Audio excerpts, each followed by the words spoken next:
Thank you, Dan. Thank you. Thank you. Thank you. Before I do anything else, let me thank AT&T, who's represented here today by Melinda Faubel and Ronnie Dedman. And let me thank the Charles A. Fruhoff Foundation, represented today by David and Sue Fruhoff, for their generosity in helping fund the Get Out the Message campaign, if you will, through their private philanthropy, so that youngsters will at least get the message and have the understanding and the opportunity to learn, or their families will have the opportunity to learn about this program.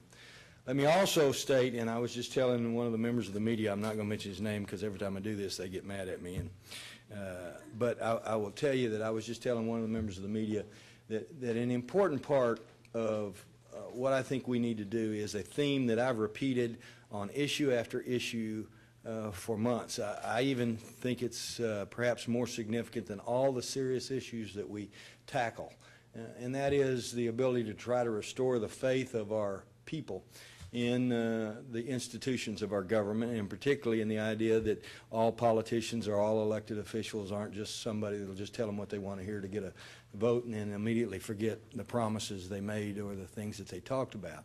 So I think it's important that we try to do and institute those plans and policies that were themes or components of promises made or programs designed during a campaign, and this certainly is one of them. One of the things I talked about during the campaign was a need to fill a niche that was unfilled. Many of you in this room may remember that a number of years ago when I was in the Senate, we were putting together, actually from had a gentleman up here, and I think Clinton was the spearhead on it, but we had a gentleman up from Louisiana, as I recall, and they were initially called Taylor Scholarships, and they were a combination of income / academic achievement requirements that would enable youngsters to be able to get college aid if they achieved certain grade point averages and if their income levels were in a certain area. That's worked very well, and it's provided access to a number of youngsters to be able to go to college that might otherwise not have been able to go. And we've got all sorts of merit-based scholarships, especially for the high achievers who are able to take advantage of individual college or university scholarships or foundation scholarships or governor scholarships or anything of that type. But there was a piece missing in this whole array of trying to provide affordable accessibility to higher education. And that piece that was missing was for those youngsters who were from very limited income families and yet didn't perform outstanding in the classroom. Could be for a variety of reasons, and I likened it when I talked about it to some kids' light bulbs don't come on until they're seniors or juniors. Some kids don't get serious until their last year in high school. Some kids don't test well, notwithstanding the fact they can do the work, but they just don't make the A's or the B's that generate the kind of overall GPA that would otherwise qualify them. Some people don't make great ACT scores, and yet they could do the college work, they could get admitted to the colleges, and they would be productive citizens that our country would benefit from if they were able to access higher education. And so what we tried to do was devise a program for that niche. It's not the end-all and the be-all. It's not something for everybody in our population. But it is designed to help those youngsters who don't necessarily qualify for some of the other types of aid or scholarships to be able to access higher education. So this program, a needs-based scholarship program, is designed for low-income families whose students are in that grade point range that wouldn't allow them to get a scholarship any other way. It's only $1,000 a year, so it's not going to pay for all of college. What it will do, though, is it begins to give them a chance to see that they can go.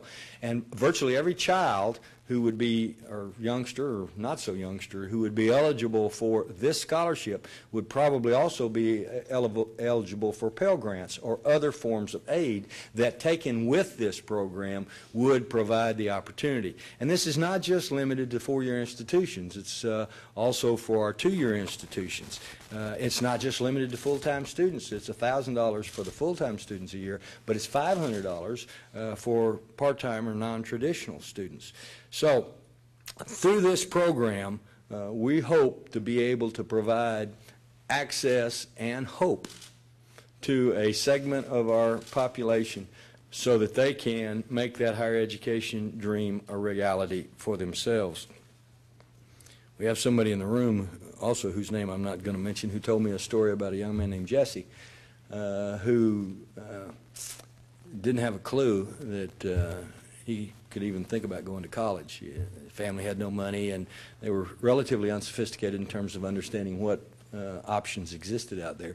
But because this young man was a friend of another student at Little Rock Central, the other student had a sophisticated parent, and that sophisticated parent counseled with and advised what some of the options were. While that youngster is not a part of this program, that youngster was able to obtain Pell Grants and other aid and completely successfully graduate from a two-year institution in our state, and is currently enrolled at the University of Arkansas at Fayetteville. On his way, Jesse is on his way to obtaining that bachelor's degree. And one of the things we lag so far behind in this state is the per capita percentage of people that have bachelor's degree, and there's a direct correlation between a bachelor's degree and the economic success of a person and obviously then of a state.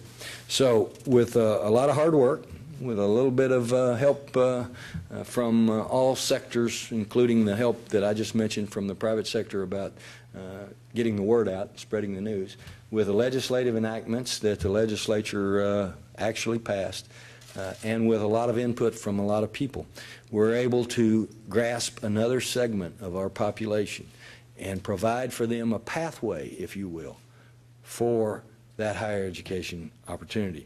We're going to show you now, I think in just a second, are we not? We're going to show you a film that was paid for by those philanthropists that whose names and the company I just mentioned, that will give you a glimpse of some of the publicity that we're trying to provide so that our parents and children themselves will have an idea about this program and hopefully avail themselves of this opportunity. Thank all of you for your interest in higher education. Thank all of you for caring about the understanding that the economic prosperity of our state is directly dependent upon the educational achievement of our people. And those of you who work every single day in the education arena deserve a wonderful thank you from all of us, because we know that you could probably make more money in some other arena, but nothing you can do will be more important than trying to educate our folks. That having been said, let's show the film. How's that? Thank you. So you want to go to college, but your finances say, whoa. Don't let money worries slow you down. Now there's a way to get the green you need for college with Go Opportunities Grant. Arkansas's first state-funded higher education grant based only on your need for money, not your grades, giving you up to $4,000 free. To find out more about Go and other financial aid programs, visit adhe.edu or call 1-800-54-STUDY. Go for it!